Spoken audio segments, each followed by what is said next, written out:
ತಮ್ಮೇನ ಚರಾಚರಂ ತತ್ಪದಂ ದರ್ಶಿತಂ ಏನ ತಸ್ಮೈ ಶ್ರೀ ಗುರವೇ ನಮಃ. ಸಿದ್ಧಾರೂಢರ ಶ್ರೀಚರಣಗಳಿಗೂ ಕಾರ್ಯಕ್ಕೆ ಕಾರಣೀಭೂತರಾದ ರುದ್ರಾವಧೂತರ ದಿವ್ಯ ಎಡಗಾವರಿಗಳಿಗೂ ಅನೇಕ ನಮನಗಳನ್ನು ಸಮರ್ಪಿಸಿ, ವೇದಿಕೆಯ ಮೇಲೆ ಉಪಸ್ಥಿತ ಎಲ್ಲ ಪೂಜ್ಯರಿಗೂ ಕೂಡ ಅನೇಕ ನಮನಗಳನ್ನು ಹೇಳಿ, ಶಿವಸ್ವರೂಪಿಗಳಾದ ತಮ್ಮೆಲ್ಲರಿಗೂ ಕೂಡ ವಂದನೆಗಳನ್ನು ಹೇಳಿ, ಆತ್ಮೀಯರೇ, ಇಲ್ಲಿಯವರೆಗೆ ಶ್ರೀಮನ್ ನಿಜಗುಣರ ಕೈವಲ್ಯ ಪದ್ಧತಿಯ ಜ್ಞಾನ ಪ್ರತಿಪಾದನಾ ಸ್ಥಳದ 57ನೇ ಪದ, ಆವಬಾಧೆಯನ್ನುಂಟು ಮಾಡಬಹುದು ಅಖಿಲ ಭೋಗಾವಲಂಬನದೊಳಗಿರೆ ಶಿವಯೋಗಿಗೆ ಎಂಬ ಈ ಪದ್ಯವನ್ನು ಕುರಿತು ಅನೇಕ ಮಹಾತ್ಮರು ಬಹು ಸುಂದರವಾಗಿ ಆ ಪದ್ಯವನ್ನೆಲ್ಲ ಚೆನ್ನಾಗಿ ಹೇಳ್ಕೊಂಡು ಬಂದಿದ್ದಾರೆ. ಇಲ್ಲಿ ಏನು ಹೇಳ್ತಿದ್ದಾರೆ ಅಂತಂದರೆ, ಸಾಮಾನ್ಯ ಈ ಜಗತ್ತಿನ ಜನ ಎಲ್ಲ ಏನು ತಿಳ್ಕೊಂಡಾರೆ ಅಂದ್ರೆ ಎಲ್ಲರೂ ಇದನ ಅಂತ ತಿಳ್ಕೊಂಡಾರೆ. ಈ ದೇಹ ಇದನ, ಈ ದೇಹವೇ ನಾನೇನೆ, ಇದು ಸುಖವಾಗಿದ್ರೆ ನಾ ಸುಖ ಅದೇ, ಇದಕ್ಕೆ ದುಃಖ ಇತ್ತು ಅಂದ್ರೆ ನಾ ದುಃಖಿ ಅದೇ. ಈ ರೀತಿ ದೇಹಾತ್ಮ ಬುದ್ಧಿಯಿಂದ ಕೂಡಿಕೊಂಡಿದ್ದಾರೆ ಅಂಥೇಳಿ ಆ ದೇಹಕ್ಕಾದ ದುಃಖವನ್ನು ಅದಕ್ಕೆ ಸಂಬಂಧಪಡಿಸಿದ್ದರಿಂದ ತಾ ಅನುಭವಿಸ್ತಾರೆ. ಅದು ಹೇಗಂದ್ರೆ, ಒಬ್ಬ ಅವನ ಹೆಂಡತಿ ಹೊಟ್ಟೆ ಗಂಟಾಗಿ ಆಪರೇಷನ್ ಆಗಿದೆ, ಪೂರಾ ದೊಡ್ಡ ಇದು. ಅವ ಕೂಲಿ ಮಾಡೋ ಬದುಕೋ ಮನುಷ್ಯ ಆಯ್ತಾ. ಮಗ ಅಲ್ಲಿ ಆಕ್ಸಿಡೆಂಟ್ ಆಗಿ ಕಾಲು ಮುರಿದು ನಾವು ಬಿದ್ದಾಳೆ. ಇವು ಏನು ಮಾಡಬೇಕು? ಅವನ ಮಿತ್ರ ಕೇಳ್ದ, ಏನಪ್ಪ ಆರಾಮದೀಯಾ? ಎಲ್ಲಿ ಆರಾಮ ಮಾರೇ, ನಾನು ಗೋಳ ದೇವರ ಬಾಲ್ಲ ಅಂತಾನೆ. ಇವಾಗೇನು ಆಗ್ಯದನ? ಇವಾಗೇನೂ ಆಗಿಲ್ಲ, ಇವನಿಗೆ ಏನೂ ಆಗಿಲ್ಲ. ಆದರೆ ದೇಹಕ್ಕೆ ಸಂಬಂಧಪಟ್ಟ ಹೆಂಡತಿ ಮಗ ಇವರು ದುಃಖದಲ್ಲಿದ್ದಾರೆ ಅಂದಮೇಲೆ ನಾ ದುಃಖದಾಗದೇನಿ ಸಂಬಂಧ ನೋಡೋದು. ಹೀಗೆ ಈ ಜಗತ್ತಿನ ಜನ ಎಲ್ಲ ದುಃಖದಲ್ಲಿ ಹಾಕಿದ್ದಾರೆ. ಇನ್ನೊಂದೇನಪ್ಪ ಮುಖ್ಯ ನೋಡ್ರಿ, ವಿಚಾರ ಮಾಡಿ. ಹುಟ್ಟಿದ್ದು ಯಾವುದು?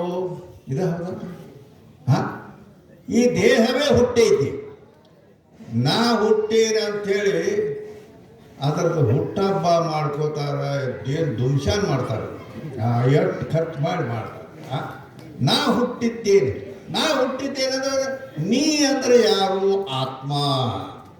ಗುರುಶಾಸ್ತ್ರಗಳು ಏನು ಹೇಳ್ತಾವೋ, ಈ ದೇಹನೇ ಅಲ್ಲ, ಈ ದೇಹಕ್ಕೆ ಸಾಕ್ಷಿಯಾದ ಆತ್ಮ ನೀಯದಿ. ಅದಕ್ಕೆ ಇಲ್ಲಿ ಇವರು ಮತ್ತು ಎಷ್ಟೋ ಮಂದಿ ಪಾರಮಾರ್ಥದಾಗ ಇದ್ದರೂ ಕೂಡ ಆದ್ರೆ ದೇಹಾತ್ಮ ಬುದ್ಧಿ ಹೋಗೇ ಆ ದೇಹವೇನ ಅಂತೇಳಿ ಗಚ್ಚಾಗಿರ್ತೈತಿ. ಅದು ಎಲ್ಲಿಯವರೆಗೆ ಈ ದೇಹನ ಅಂಥೇಳಿ ಜ್ಞಾನ ಐತಿ, ಅಲ್ಲಿ ತನಕ ನಾ ಹುಟ್ಟೇನಿ, ನಾ ಸಾಯ್ತೇನೆ ಅನ್ನೋ ಜನ್ಮ ಮರಣ ದುಃಖನೂ ಅವು ಅದಾವು. ಮತ್ತು ಈ ದೇಹಕ್ಕೆ ಆಗು ಹೋಗತಕ್ಕಂಥ ಪ್ರಾರಬ್ಧ ಕರ್ಮಾನುಸಾರ ಅವು ಸುಖ ದುಃಖ ಎಲ್ಲ ಇವಾಗ ಅಂಟ್ಕೊಂಡಿರ್ತಾವೆ. ನಾ ಸುಖಿ ಇದ್ದೀನಿ, ನಾ ದುಃಖಿ ಇದ್ದೀನಿ ಅಂತೇಳಿ ಈ ರೀತಿ ಸಂಸಾರದೊಳಗೆ ಗೋಳ ಆಡ್ತಿರ್ತಾರೆ. ಜಗತ್ತಿನ ಜನರು ಎಲ್ಲರದ ಒಂದು ರೀತಿ. ಆದರೆ ಈ ಜನರಲ್ಲಿ ಇದ್ದಂಥ ಒಬ್ಬ ಜ್ಞಾನಿ ಪುರುಷ ಅವ ಸಂಸಾರದಲ್ಲಿ ಇದ್ದರೂ ಕೂಡ ಅವನು ಗುರುಗಳಿಗೆ ಶರಣಾಗತನಾಗಿ ಅವರಿಂದ ಶಾಸ್ತ್ರವನ್ನು ಕೇಳಿ ತಿಳ್ಕೊಂಡು ಆಮೇಲೆ ಈ ದೇಹಾದಿ ಅನಾತ್ಮ ವರ್ಗ ನೀ ಅಲ್ಲ, ದೇಹಾತ್ಮ ಅನಾತ್ಮ ಅಲ್ಲ ಇವು, ಅದು ಆತ್ಮ. ಈ ಮಾಯಿಕ ಐತಲ್ಲ, ಈ ಮಾಯಿಕ ಎಷ್ಟು ದೂರದವರೆಗೆ ನಾ ಮಾತಾಡಿದ ಧ್ವನಿ ಅಷ್ಟು ದೂರದವರೆಗೆ ಕಳಿಸ್ತದೆ ಅದು. ಆದರೆ ಇದು ಕಳಿಸಬೇಕಾದ್ರೆ ಇದಕ್ಕೆ ಕರೆಂಟದ ಇದು ಐತೆ ಅದು. ಆ ಕರೆಂಟ್ ಹೋಯ್ತಂದ್ರೆ ಇದ್ರ ಕೆಲಸನ ಬಂದ. ಹಂಗೆ ಈ ಬಾಯಿಂದ ಮಾತು ಬರ್ತಾವ. ಈ ಮೈಕ್ ಇದನ್ನು ಕೂಡ ಆತ್ಮ ಅನ್ನೋ ಕರೆಂಟ್ ಬಿಟ್ಟರೆ ಇಲ್ಲಂದ್ರೆ ಇಲ್ಲ. ಆದ್ದರಿಂದ ಈ ರೀತಿ ವಿಚಾರ ಮಾಡಿ ಈ ದೇಹ, ಇಂದ್ರಿಯಗಳು, ಮನಸ್ಸು, ಬುದ್ಧಿ ಇವೆಲ್ಲ ಅನಾತ್ಮ ವರ್ಗಗಳೇ ಅದಾವು. ಇವು ಯಾವುದೇ ಅಲ್ಲ ಅಂತ ಗುರುಗಳು ಅವನಿಗೆ ತಿಳಿಸಿ ಹೇಳಿದ ಮೇಲೆ ಅವ ಹೌದಲ್ಲ ಇವ್ಯಾವು ನಾ ಅಲ್ಲ ಅಂತೇಳಿ ಅವ ಆ ಮೊದಲಿತ್ತಲ್ಲ ದೇಹವೇ ನಾ ಅನ್ನುವ ದೇಹಾತ್ಮ ಬುದ್ಧಿ ಅದು ಹೋಗಿಬಿಡುತ್ತೆ, ಚೇಂಜ್ ಆಕೈತಿ. ಅಂದರೆ ಹೆಂಗೆ ಆಕೈತಿ? ನಮಗೆ ಮೊದಲು ನಾವು ಬಿಳಿ ಬಟ್ಟೆಯಲ್ಲಿದ್ದಾಗ ಅವಾಗ ನಮ್ಮ ಹೆಸರು ಬೇರೆ ಇತ್ತು. ಅವಾಗ ಬೇರೆ ಇತ್ತು. ಸನ್ಯಾಸಿಯಾದ ಮೇಲೆ ಹೆಸರು ಬೇರೆ ಬಂತು. ಅಂದ್ರೆ ಮೊದಲಿನ ಹೆಸರು ತಗೊಂಡು ಈಗ ಒಂದು 100 ಸಲ ಬೇಯದ್ರೂ ನಮಗೇನು ಹಾಕತ್ತೆ ಅನ್ನೋದ. ನಮ್ಮ ಮೊದಲಿನ ಹೆಸರು ಅವ ಭೀಮಣ್ಣ ಅಂತಿತ್ತು, ಅವ ಭೀಮ್ಯ, ಅವ ಹಂಗೆ ಇವಂಗ ಬೇಕಾದಂದ್ರೆ ನಮ್ಗೇನು ಅನಿಸ್ತದೆ? ಏನೂ ಅಲ್ಲ. ಯಾಕಂದ್ರೆ ಅದನ್ನ ಅಲ್ಲ ಅಂತ ತಿಳ್ಕೊಂಡು ಇದು ಬೇರೆ ಚೇಂಜ್ ಆಗೈತಿ, ಹೌದಲ್ಲ? ಹಾಗೆ ಇಲ್ಲಿ ಅವಾಗ ಮತ್ತು ಅವಾಗ ಇಟ್ಟು ಬೇದ್ರೆ ಅವಾಗ ಏನು ನೋಡ್ತಿ, ಎಷ್ಟು ಪೆಟ್ಟಾಕತ್ತೆ ಅದು. ದುಃಖ ಆಕತಿ, ಬಾಧಿಸ್ತೈತಿ, ಬಾಧೆ ಆಕತಿ. ಆದರೆ ಇಲ್ಲಿ ಹೆಂಗೆ ಚೇಂಜ್ ಆಗೈತೆ ಅಲ್ಲ, ಹಾಗೆ ಗುರುಗಳಿಂದ ಶಾಸ್ತ್ರವನ್ನು ತಿಳ್ಕೊಂಡು ಆತ್ಮನೇ ನಾನಿದ್ದೇನೆ, ಈ ದೇಹನ ಅಲ್ಲ ಅಂತ ತಿಳ್ಕೊಂಡಂಥ ಆ ಆತ್ಮಜ್ಞಾನಿ ಅವನಿಗೆ ಆವ ಬಾಧೆಯನ್ನುಂಟು ಮಾಡಬಹುದು. ಅಖಿಲ ಭೋಗಾವಲಂಬನದೊಳಗಿರೇ ಶಿವಯೋಗಿ. ಶಿವನೇ ನಾನಂತೇಳಿ ಅಭೇದ ಜ್ಞಾನ ಆದಾಗ ಅಂದರೆ ಇಲ್ಲಿ ಮೊದಲು ಏನಾಗ್ಬಿಡ್ತದೆ, ಇದು ಉಪದೇಶದ ಒಂದು ಕ್ರಮ ಐತಿ. ಮೊದಲು ನಾವು ಹುಟ್ಟುತ್ತಲೇ ಬಂದು ತಂದೆ ತಾಯಿಗಳೆಲ್ಲ ನಮಗೇನು ಮಾಡ್ಯಾರ, ಇದೇ ನೀ ಅಂತೇಳಿ ಬೋಧ್ ಮಾಡ್ಯಾರ ನಮ್ಮ ತಂದೆ ತಾಯಿ. ಅದಕ್ಕಾಗಿ ನಾ ಹುಟ್ಟೀನಿ, ನಾ ಸಾಯ್ತೀನಿ, ನಾ ದೇಹವೇ ನಾನು ಅಂತ ನಾವು ತಿಳ್ಕೊಂಡು ಬಂದಿದ್ದೇವೆ. ಆದರೆ ಗುರು ಏನು ಮಾಡ್ತಾನೆ ಅಂತಂದ್ರೆ ಅದನ್ನು ಬಿಡಿಸ್ತಾನೆ. ಇದನ್ನೇ ಅಲ್ಲ. ಮತ್ತು ಈ ಕಲ್ಲಪ್ಪ ಮಲ್ಲಪ್ಪ ತಿಟ್ಟಿ ಹೆಸರುದೇ ಅಲ್ಲ. ನೀನು ಈ ದೇಹಕ್ಕೆ ಸಾಕ್ಷಿಯಾದ, ಅಂದರೆ ಈ ಮೈಕಿಗೆ ಸಾಕ್ಷಿಯಾದ ಕರೆಂಟ್ ವಿದ್ಯುತ್ ಐತಲ್ಲ, ಹಾಗೆ ಈ ದೇಹದಲ್ಲಿ ಈಗೇನದ ಆ ದೇಹ ಏನದ ಇಂದ್ರಿಯ, ದೇಹ, ಇಂದ್ರಿಯ, ಮನ, ಬುದ್ಧಿ ಎಲ್ಲ ಇವು ಅನಾತ್ಮ ವರ್ಗಗಳೇ ಅದಾವು. ಅವು ಎಲ್ಲ ಈಗ ವ್ಯವಹಾರ ಮಾಡ್ತಾ, ಬಾಯಿ ಮಾತಾಡ್ತದ, ಕಿವಿ ಕೇಳ್ತದ, ಕಣ್ಣು ನೋಡ್ತದ. ಆ ಆತ್ಮನ ಒಂದು ಪವರ್ ಏನೈತಿಲ್ಲ, ಜ್ಞಾನ, ಅದನ್ನು ಪಡೆದ ಇವು ವ್ಯವಹಾರ ಮಾಡ್ತಾವ. ಆದ್ದರಿಂದ ಇವೇನ ಅಂತ ತಿಳ್ಕೊಂಡು ಕುಂತಿದ್ಯಾ ಅಜ್ಞಾನ ಅವಸ್ಥೆಯಲ್ಲಿ. ಅದು ಗುರುದೇವ ಏನು ಮಾಡಿದ ಅಂತಂದ್ರೆ ನನಗೆ ಉಪದೇಶ ಮಾಡಿ ಇವು ಯಾವೂ ನೀ ಅಲ್ಲ, ಇಂದ್ರಿಯ ದೇಹ, ಇಂದ್ರಿಯ, ಮನ, ಬುದ್ಧಿ ಯಾವೂ ನೀ ಅಲ್ಲ, ಇವುಗಳಿಗೆ ಸಾಕ್ಷಿಯಾಗಿ ನೀ ಅದಿ. ಅವುಗಳಿಗೆ ಪ್ರಕಾಶ ಮಾಡಿ ನೀನು ಅವುಗಳನ್ನು ತಿಳಿಯತಕ್ಕಂಥವು. ಯಾಕಂದ್ರೆ ಘಟದ್ರಷ್ಟ ಘಟಾಭಿನ್ನ.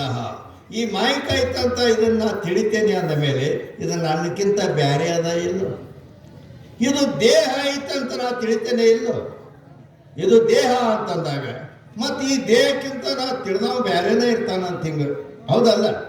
ಆದ್ದರಿಂದ ಈ ದೇಹ ಮೊದಲ ಅಜ್ಞಾನ ಅವಸ್ಥೆಯಲ್ಲಿ ಹೆಂಗೆ ನಮಗೆ ಮೊದಲನೇ ಹೆಸರು ಏನು ಭಾಳ ಅದಾನ ಅಂತ ತಿಳ್ಕೊಂಡು ಅದಕ್ಕೆ ಯಾರ ಹೆಸರು ತಗೊಂಡು ಬೇದ್ರೆ ಪೆಟ್ಟು ಹತ್ತಿತ್ತು. ಆದರೆ ಅದು ಚೇಂಜ್ ಆಗಿ ಹೋಯ್ತು. ಸನ್ಯಾಸ ಕೊಟ್ಟು ಬದಲಿಯಾಗಿ ಬೇರೆ ಹೆಸರಿಟ್ಟ ಮೇಲೆ ಆ ಮೊದಲಿನ ಹೆಸರಿನಿಂದ ಏನು ಬೇಕಾದಷ್ಟು ಬೇಗ ಆದರೂ ಕೂಡ ಏನೂ ಇಲ್ಲ. ಹಾಗೆ ಈಗ ಏನಾಗೈತಿ, ಈಗ ನಾನು ಬ್ಯಾರೆ ಅನ್ನೋದು ಈಗ ಅಂದ್ರೆ ನಾನು ಆ ಮೊದಲಿನ ಹೆಸರು ಭೀಮಣ್ಣ ಅನ್ನೋದು ಇಲ್ಲ, ನಾ ಅಲ್ಲ ಅಂತೇಳಿ ಹಂಗ ದೇಹ ಇದು ನಾ ಅಲ್ಲ ಅಂಥೇಳಿ ಸರಿಯಾಗಿ ಜ್ಞಾನ ಆಗಿರ್ತೈತಿ. ಆತ್ಮವೇ ನಾನು ಅನ್ನೋದು ದೃಢ ಜ್ಞಾನ ಆದ ಮೇಲೆ ಬಿಡ್ತೈತಿ. ಇದು ಅನಂತ ಜನ್ಮಗಳಿಂದ ಬಂದದ್ದು. ಈಗ ಇದ ಜನ್ಮ ಇದು ಹಿಂಗಲ್ಲ, ಸಾವಿರಾರು ಕೋಟಿ ಜನ್ಮಗಳಿಂದ ಇದು ದೇಹಾತ್ಮ ಬುದ್ಧಿ ಕೂಡ್ಕೊಂಡ ಬಂದದ ಪ್ರತಿಯೊಂದು ಜನ್ಮದಲ್ಲಿ. ಅದನ್ನು ಗುರುದೇವ ಏನು ಮಾಡ್ತಾನಂದ್ರೆ ಅವ ಉಪದೇಶ ಮಾಡಿ ಇದು ನೀ ಅಲ್ಲ, ಈ ದೇಹಾದಿಗಳಿಗೆ ಸಾಕ್ಷಿಯಾಗಲ್ಪಟ್ಟಂಥ ಆ ಚೈತನ್ಯ ರೂಪ ಕೂಟಸ್ಥ ಸಾಕ್ಷಿ ಆತ್ಮ ಅದು ನೀಯದಿ ಅಂತ ತಿಳಿಸಿ ಹೇಳಿದ ಮೇಲೆ ಹೌದಲ್ಲ ಇದನ್ನ ಅಲ್ಲ ಹೇಳಿ ತಿಳ್ಕೊಂಡ ಮೇಲೆ ಆ ಆತ್ಮವೇ ಆ ಪರಮಾತ್ಮ ಏನದನ್ನಲ್ಲ ಆ ಪರಮಾತ್ಮ ಅಂತ ಹೇಳ್ತೀವಿ. ಪರಮಾತ್ಮನ ಆತ್ಮ ಮತ್ತೀಗ ನಾನು ಅಂತೇಳಿ ದೇಹಾದಿಗಳಿಂದ ಕೂಡ್ಕೊಂಡು ಈ ಉಪಾಧಿಯಿಂದ ಇಲ್ಲೇನ ನಾನು ಜೀವ ಅಂತ ಐತಲ್ಲ, ಜೀವಾತ್ಮ ಪರಮ ಜೀವ ಎರಡನ್ನು ಬಿಟ್ಟು ಆತ್ಮ ಅನ್ನೋದು ಒಂದೇ ಇದೆ. ಈ ರೀತಿಯಾಗಿ ತಿಳ್ಕೊಂಡ ಮೇಲೆ ಈ ದೇಹದ ಆಗು ಹೋಗುಗಳ ಇವಕ್ಕೆ ಬರ್ತಕ್ಕಂಥ ಸುಖ ದುಃಖಗಳು ಇವು ಯಾವೂ ನನಗೇನು ಸಂಬಂಧ ಇಲ್ಲ. ಯಾಕಂದ್ರೆ ಆತ್ಮನನ್ನು ಚೆನ್ನಾಗಿ ಸರಿಯಾಗಿ ತಿಳ್ಕೊಂಡಿರ್ತಾನ. ಶಿವಯೋಗಿ ಅಂತೇನಿಲ್ಲಿ ಹೇಳಲ್ಪಟ್ಟಿತ್ತಲ್ಲ, ಆವ ಬಾಧೆಯನ್ನುಂಟು ಮಾಡಬಹುದು ಕೆಳ ಭೋಗಾವಲಂಬನದೊಳಗಿರೇ ಶಿವಯೋಗಿ. ಆ ಶಿವನೇ ತಾನಾದ ಯೋಗಿಗೆ ಆ ಆತ್ಮ ಅಂದ್ರೆ ಅದಕ್ಕೆ ಕಣ್ಣು ಕೈ ಕಾಲ ಬಾಯಿ ಏನು ಇಂದ್ರಿಯಗಳು ಇಲ್ಲ. ಮತ್ತು ಇಂದ್ರಿಯಗಳಿಲ್ಲ ಮಾಡ್ತೈತೆ ಹಂಗದು. ಅದಕ್ಕೆ ಇಂದ್ರಿಯಾರ್ಥೇಶು ವರ್ತಂತೆ ನೈವ ಕಿಂಚಿತ್ ಕರೋಮಿ, ನಾನು ಏನನ್ನೂ ಮಾಡುವವನಲ್ಲ ಅಂತ ಈ ಜ್ಞಾನ ಇರ್ತೈತೆ. ಆದ್ದರಿಂದ ಈ ರೀತಿ ಅವನು ಇಷ್ಟು ದೊಡ್ಡ ಜ್ಞಾನ ಆತ್ಮವೇ ನಾನು ಅಂತೇಳಿ ತಿಳ್ಕೊಂಡು ಅದು ಪರಿಪೂರ್ಣವಾಗಿ ಎಲ್ಲ ಕಡೆಗೂ ಪರಿಪೂರ್ಣವಾಗಿ ನಾನಿದ್ದೇನೆ ಅಂಥೇಳಿ ಈ ರೀತಿ ಪರಿಪೂರ್ಣ ಜ್ಞಾನ ಆಯಿತು ಅಂತಂದ್ರೆ ಅಂತ ಶಿವಯೋಗಿಗೆ ಅವನು ಈ ಸಂಸಾರದೊಳಗೆ ಇರಲಿ ಅಥವಾ ಎಲ್ಲೇ ಇರಲಿ ಹೇಗೆ ಇರಲಿ ಆವ ಬಾಧೆಯನ್ನುಂಟು ಮಾಡಬಹುದು. ಏನಾದರೂ ಅವಾಗ ದುಃಖ ತೊಂದರೆ ಹಿಂಗೇನಾರ ಆಗ್ತಾವೇನೋ, ಒಮ್ಮೆ ಲಾಭ ಆಗ್ಬೋದು, ಒಮ್ಮೆ ಹಾನಿ ಆಗ್ಬೋದು, ಏನೋ ಪ್ರಸಂಗ ಅನುಸಾರ ರೋಗಗಳು ಬಂದೇನೋ ಹೋಗ್ತಾವ. ಈ ವ್ಯವಹಾರದಲ್ಲಿ ಆಗು ಹೋಗುಗಳಿಂದಲೂ ಅವನಿಗೆ ಯಾವ ದುಃಖ ಆಗೋದಿಲ್ಲ. ದೇಹಕ್ಕೆ ಬರ್ತಕ್ಕಂಥ ರೋಗಾದಿಗಳಿಂದ ಆಗತಕ್ಕಂಥ ದುಃಖವು ಅದು ದೇಹಕ್ಕಾಗಿದೆ, ನನಗಿಲ್ಲ ಹೇಳಿ ಈಗ ವಿವೇಕ ಜ್ಞಾನ ಇರ್ತದೆ. ಆದ್ದರಿಂದ ಈ ರೀತಿ ತಿಳ್ಕೊಂಡಂತಹ ಜ್ಞಾನಿ ಅವ ಸಂಸಾರದೊಳಗಿದ್ದರೂ ಕೂಡ ಅವನಿಗೆ ಯಾವ ಇದು ಆಗೋದಿಲ್ಲ. ಯಾಕಂತ ಕೇಳಿದರೆ ಅಲ್ಲಿ ಅನೇಕ ದೃಷ್ಟಾಂತ ಕೊಟ್ಟಾರ, ಅವ ಸಂಬಂಧ ಹಿಡ್ಕೊಳ್ಳೋದಿಲ್ಲ ಅಂತೇಳಿ. ರವಿ ಸರ್ವಸಾರವನ್ನು ಸವಿದು ನಾನಾ ವಸ್ತು ನೆವಹವನ್ನು ನಲಿದುಂಡು ವಾಯುಸಕನು ಪವನವೆಲ್ಲವನು ಮೈ ಸೋಂಕಿ ಸುಖಿ ಅನಿಸಿದಂಥ ಅವಿಭೇದವಹ ತತ್ವಜ್ಞಾನಿಗೆ ಆವ ಬಾಧೆಯನ್ನುಂಟು ಮಾಡಬಹುದು.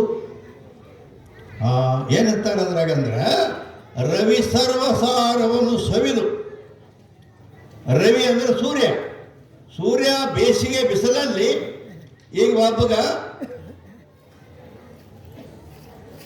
ಬಯಲು ಕಡೆ ಹತ್ತದ ಅಂದ್ರೆ ಗೊತ್ತಾಗತ್ತಲ್ಲ, ಬರೀ ನಳ ನೀರಿನ ಗತೆ ಎಲ್ಲ ಉಚ್ಕೋತಾನ. ಅದು ಅತಿ ಅಂಬಲಿಗತೆ ಹಿಂಗೆಲ್ಲ ಇದಾಗಿರ್ತೈತೆ. ಆಮೇಲೆ ಕಾಲು ಮಡ್ದಿರ್ತಾನ, ಮೂತ್ರನೂ ಬಿಟ್ಟಿರ್ತಾನ. ಆದಮೇಲೆ ಮುಂದೆ ಆ ಬಿಸಿಲು ಏನೈತೆ ಸೂರ್ಯಕಿರಣಗಳು ಅದರ ಮೇಲೆ ಬಿದ್ದು ಅದರಲ್ಲಿದ್ದ ಆ ದ್ರವರೂಪವನ್ನೆಲ್ಲ ಹೀರಿಕೊಳ್ತಾರೆ. ಹೀಗೆ ಆ ಸೂರ್ಯನ ಸಂಪರ್ಕದಿಂದ ಅದು ಒಣಗುತ್ತೈತೆ, ಹೌದಲ್ಲ? ಆದ್ರೆ ಅವ್ಗೇನಾದ್ರು ಆ ಮಲಮೂತ್ರಗಳ ಏನಾದ್ರೂ ಲೇಪನ ಐತೆ ನಾವು ಏನು? ಆ ರೀತಿ ಅದಕ್ಕೆ ಹೆಂಗೆ ಸೂರ್ಯ ಪವಿತ್ರವೇ ಇದ್ದಾನೆ, ಅವನಿಗೆ ಜಗತ್ತೇ ನಮಸ್ಕಾರ ಮಾಡ್ತದ. ಸಮರ ಸಾರವನ್ನು ಸವಿದು ನಾನಾ ವಸ್ತು ನಿವಹವನ್ನು ನಲಿದುಂಟು ವಾಯುಸಕ. ವಾಯುಸಕ ಅಂದ್ರೆ ಬೆಂಕಿ, ಅಗ್ನಿ. ಅಗ್ನಿ ನೋಡ್ರಿ, ಅಗ್ನಿನೂ ಹೋಮ ಮಾಡುವಾಗ ಓಂ ಇಂದ್ರಾಯ ಸ್ವಾಹ ತುಪ್ಪ ಹಾಕ್ತಾರೆ. ತುಪ್ಪ ಘೃತಾದಿಗಳನ್ನ ಪವಿತ್ರವಾದ ತುಪ್ಪ ಅಗ್ನಿಯಲ್ಲಿ ಹಾಕ್ತಾರ. ಅದನ್ನು ಗ್ರಹಣ ಮಾಡಬೇಕಾದ್ರೆ ಇನ್ನು ಮುಂದೆ ಯಾರ ಸತ್ತವ್ರು ಹೋದ ಇಲ್ಲಿ ಸುಡ್ತಾರಲ್ಲ, ಹೆಣಕ್ಕೆ ಬೆಂಕಿ ಹತ್ತಾರರು. ಇಲ್ಲಿ ಇದು ಇನ್ನೂ ಒಂದು ನೀವು ಕಾಶಿಯಾಗಿ ನೋಡಿಲ್ಲ. ಕಾಶಿಯೊಳಗೆ ನೋಡಬೇಕು, ಜಗತ್ತಿನ ಎಲ್ಲ ಕಡೆ ಹೆಣಗಳು ಅವು ಕಾಶಿಗೆ ಬರ್ತಾವೆ. ಅವರು ದಶಾಶ್ವಮೇಘ ಘಾಟ್, ಹರಿಶ್ಚಂದ್ರ ಘಾಟ್ ಅಂತ ಅದಾವಲ್ಲಿ. ಅಲ್ಲಿ ಎಲ್ಲ ಲೈನ್ ಹತ್ತಿರ್ತೈತೆ ಹೆಣಗಳು. ಅವ್ರೇನು ಮಾಡ್ತಾರೋ ಅಂತ ಕೇಳಿದ್ರೆ ಅಲ್ಲಿ ಕಟ್ಗೆ ಒಂದು ತೊಡೆ ಒಟ್ತಾರೆ. ಕಟ್ಗೆ ಒಂದು ತೊಡೆ ಒಟ್ಟಿ ಅದ್ರ ಮೇಲೆ ಲಗು ಇಡು ಅತ್ತಾರ. ಹೆಣ ಅಲ್ಲಿ ಲೈನ್ ಹತ್ತೈತೆ ಕಂಡಾಬಿಟ್ಟು ಜಗತ್ತಿನ ಎಲ್ಲ ಕಡೆ ಹೋಗ್ತಾವಲ್ಲಿ. ಅದು ಅವ್ರ ಹೆಣ ಇಟ್ಟು ನಡಿ ಹೋಗ್ರಿ ನಿಂದ್ರ ಬಿಡಂಗಿಲ್ಲ. ಅಲ್ಲಿ ಮ್ಯಾಲೆ ಸುಮ್ಮ ಒಂದು 4 ಕಟ್ಗೆ ಇಡ್ತಾರ. ಇಟ್ಟು ಹತ್ತು ಬೆಂಕಿ ಹತ್ತಾರೆ. ಹತ್ತು ಬೆಂಕಿ ಅಂದ್ಕೊಂಡ ಅವ್ರ ಮಕ್ಕಳು ಮರಿ ಆದ ಅವ್ರು ಬೆಂಕಿ ಹತ್ತಾರೆ. ಬೆಂಕಿ ಹತ್ತಿ ಹೋಗಿ ಅವ್ರು ಹೊರಗೆ ಹಾಕಿಬಿಡ್ತಾರೆ. ಹೊರಗೆ ಇನ್ನು ಅದು ಪೂರ ಹೆಣಕ್ಕೆ ತಗೋತದ ಬೆಂಕಿ. ತಗೊಂಡು ಅರ್ಧನ ಸುಟ್ಟೈತಿ, ಇನ್ನೂ ಅರ್ಧ ಸುಟ್ಟಿಲ್ಲ. ಒಂದು ನೀರು ಕೊಡ ತುಂಬಂದು ಬಡ ಅದ್ರ ಮೇಲೆ ಸುಡ್ತಾರೆ. ಸುರಿವಿ ಅದು ಅರ್ಧ ಸುಟ್ಟು ಹೆಣ ಕಾಲು ಹಿಡಿದು ಎಳೆದು ಗಂಗಾ ನದಿಯಾಗ ಹೋಗಿತಾರೆ. ಅಲ್ಲಿ ಅವು ಮೀನ ಮೊಸಳಿ ತಿಂದು ಇದಾಗ್ತಾವ. ಹಿಂಗೆ ದಿನ 1000 ಮತ್ತು ಈ ಕಡೆ ಎಲ್ಲ ಸತ್ತವ್ರು ಎಲ್ಲೂ ಹೋದ ಅಲ್ಲಿ ಗಂಗಾ ನದಿಯಾಗ ಹಾಕ್ಲಕ್ಕೆ ಅಲ್ಲಿ ಹೋಗ್ತಾರೆ. ಗಂಗಾ ನದಿಗೆ ಜಳಕಕ್ಕೆ ಹೋದ್ರೆ ಕಾಲಾಗ ಬರೀ ಎಲ್ಲೂ ಹತ್ತಾವಲ್ಲಿ. ಎಷ್ಟು ಇದ್ದರೂ ಕೂಡ ಆ ಗಂಗಾ ಪವಿತ್ರ ಅಂತಾನೆ ಹೇಳ್ತಾರೆ. ಹೇಗೆ ಆ ರೀತಿ ಈ ಬೆಂಕಿ ಇದನ್ನೆಲ್ಲ ಸುಟ್ಟು ನೋಡಲ್ಲ, ಅಷ್ಟೆಲ್ಲ ಮಾಡಿ ಇಲ್ಲಿ ತುಪ್ಪ ಬೆಂಕಿಯಲ್ಲಿ ಹಾಕ್ತಾರ. ಅದರಿಂದ ಪವಿತ್ರವಾದ ತುಪ್ಪ ಮತ್ತು ಅದರಲ್ಲಿ ಹೆಣ ಹಾಕ್ಯಾರ. ಹೆಣ ಮತ್ತು ಅಪವಿತ್ರವಾದ ಹೆಣ. ಆದ್ರೆ ಅದೇನಾರ ಅದರ ದೋಷ, ಅದರ ಲೇಪನ ಅದಕ್ಕೆ ಐತೇನು? ಇಲ್ಲ. ಅದು ಅಗ್ನಿ ದೇವ ಅಂತೇಳಿ ಪೂಜ್ಯವೇ ಐತಿ. ಪವನವೆಲ್ಲವನ್ನು ಮೈ ಸೋಕಿ ಶುಚಿ ಅನಿಸಿದಂತೆ ಅಂತ ಹೇಳಿ. ಪವನ ಅಂದ್ರೆ ಗಾಳಿ. ಗಾಳಿ ಎಲ್ಲರನ್ನೂ ಮುಟ್ಟೋತೈತಿಲ್ಲ. ಈ ಕಡೆ ಬಯಲು ಕಡೆ ಏರಿಯಾದಾಗ ಅಲ್ಲಿ ಹಾಯ್ತೈತೆ, ಅಲ್ಲಿ ಹೊಲಸನಾತು ಇರ್ತೈತೆ. ಈ ಕಡೆ ಹೂವಿನ ಹೊಣದಾಗ ಬಂದಾಗ ಆ ಕಡೆ ಎಲ್ಲ ಕಡೆ ಆದ್ರೂ ಅದು ಪವಿತ್ರ ಪವಿತ್ರ ಇರ್ತೈತೆ. ಹಂಗು ಈ ಜ್ಞಾನಿ ಪುರುಷ ಆ ಸೂರ್ಯನಂತೆ ಅಥವಾ ಅಗ್ನಿಯಂತೆ, ಆ ಪವನ ಅಂದ್ರೆ ಗಾಳಿಯಂತೆ ಅವ ಈ ವ್ಯವಹಾರದಲ್ಲಿ ಏನೇ ಆಗು ಹೋಗುಗಳಾಗಿದ್ದರೂ ಕೂಡ ಅವು ಹೆಂಗೆ ಪವಿತ್ರದಾವು ಹಂಗವ ಪವಿತ್ರವೇ ಅಂತ ನಮಗೆ ಯಾವುದೂ ಸಂಬಂಧ ಇಲ್ಲ ಅಂತೇಳಿ ಈ ರೀತಿ ಹೇಳಿದ್ದಾರೆ. ಅಲ್ಲಿ ಕಡೆ ನುಡಿಯಲ್ಲಿ ಏನು ಹೇಳ್ತಾರೆ? ಮರದೊಳೆಯುವುದು ಅನಲನ, ಮರದೊಳೆಯುವುದು ಅನಲನ, ಮರವು ಅನಲನಲ್ಲಿರದ ಪರಿಯಂತೆ ಸಕಲ ಸಂಸಾರದೊಳಗೆ ಬೆರದಿಯನು ಗುರುಶಂಭುಲಿಂಗವೇ ತಾನಾದ ಶರಣನ ಸಂಸಾರ ಇಲ್ಲಾತಗೆ ಅಂತ ಹೇಳಿದ್ದಾರೆ 3ನೇ ನುಡಿಯಲ್ಲಿ. ಅಂದರೆ ಮರದೋಳಿಯುವುದು ಅನಲ ಅಂತ ಹೇಳಿ, ಅನಲ ಅಂದ್ರೆ ಬೆಂಕಿ.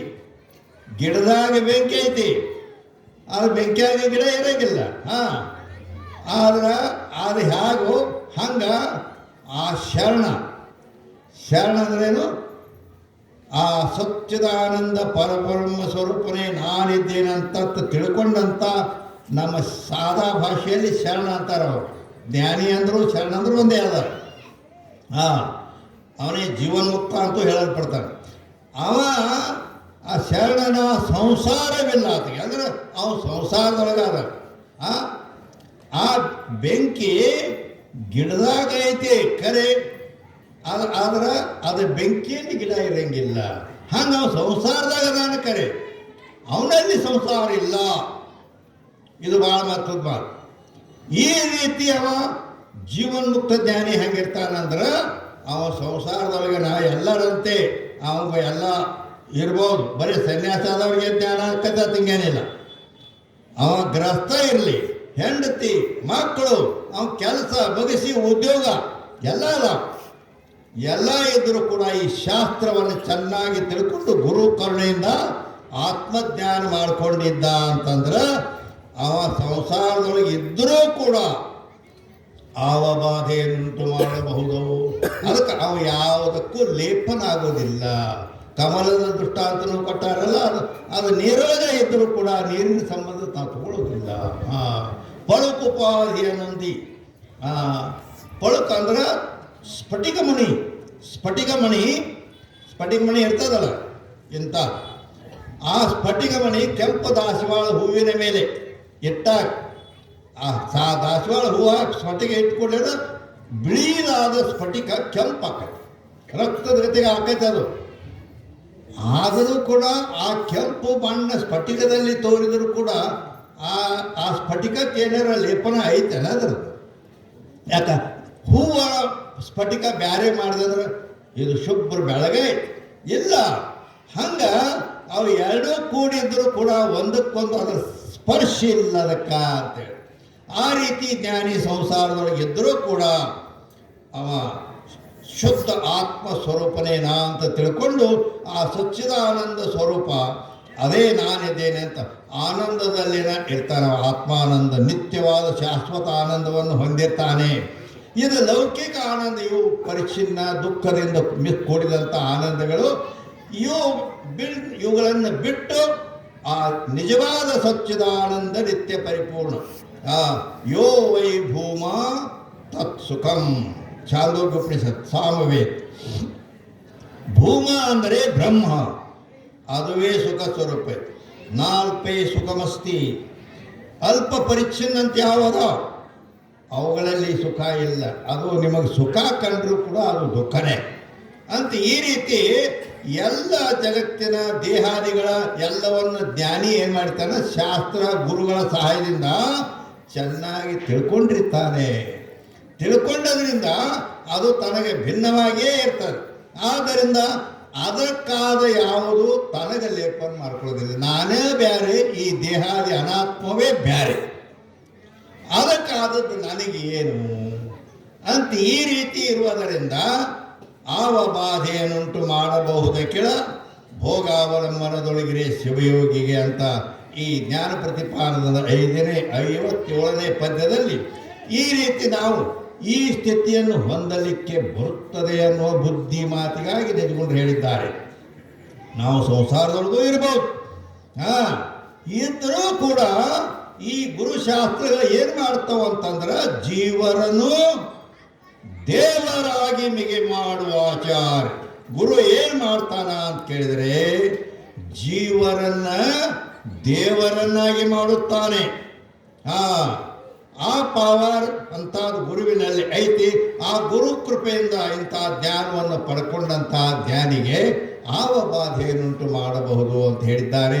ಅಂಥ ಒಂದು ಆ ಜ್ಞಾನ, ಆ ಸ್ಥಿತಿ ಆ ಸದ್ಗುರುದೇವ ಸರ್ವರಿಗೆ ಕೊಡ್ಲಂತ ಹೇಳಿ ನನ್ನೆರಡು ಮಾತನ್ನು ಮುಗಿಸುತ್ತೇನೆ.